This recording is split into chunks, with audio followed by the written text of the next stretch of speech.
একটি জায়গা দাও না, থাকার জায়গা দাও না, অবাই একটি বাড়ি দাও না। 100 টাকা 150 টাকা 1000 টাকা চাই না।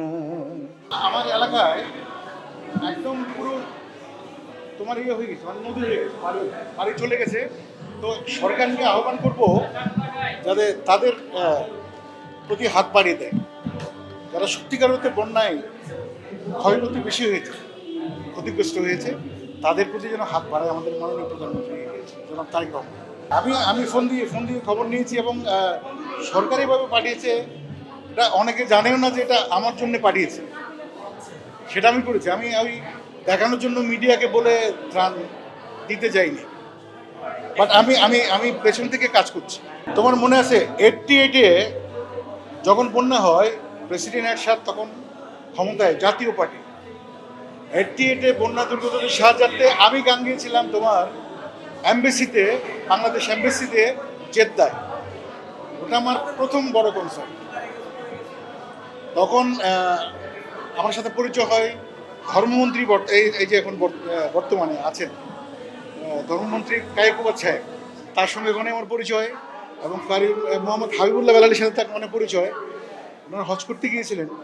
তো তারাই কিন্তু আমাকে টেলিভিশনে সুযোগ করে দিয়েছে পরবর্তীতে। 1991-এ আরবি গান দিয়ে আমার শুরু হয় বাংলাদেশ টেলিভিশনে। সেই গল্পটা অনেকেই জানেন, সেই জন্য বলে দিলাম আজকে।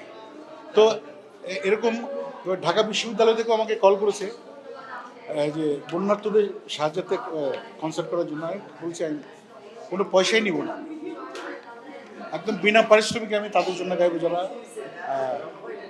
ক্ষয়ক্ষতি হয়েছে বা যাদের নতুন বাড়ি। আমি বলি একটা গান আছে, ওটাকে আমি বানিয়েছি, একটা জায়গা দাও না, ও ভাই একটি ঘর দাও না। এটা বলছে কে, যাদের বাড়িঘর চলে গেছে।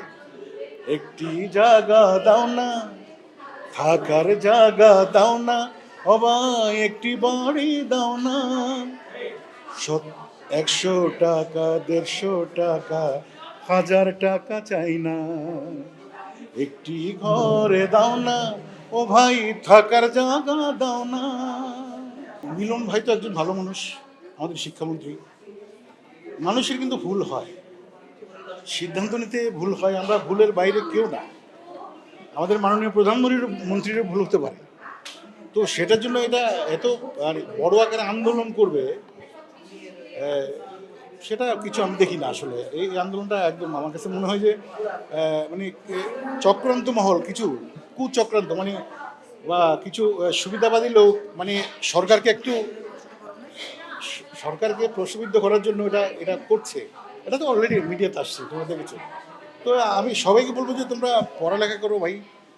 উনি তো সরি বলেছেন, যেখানে সরি বলেছেন সেখানে আর কোনো প্রশ্ন থাকতে পারে।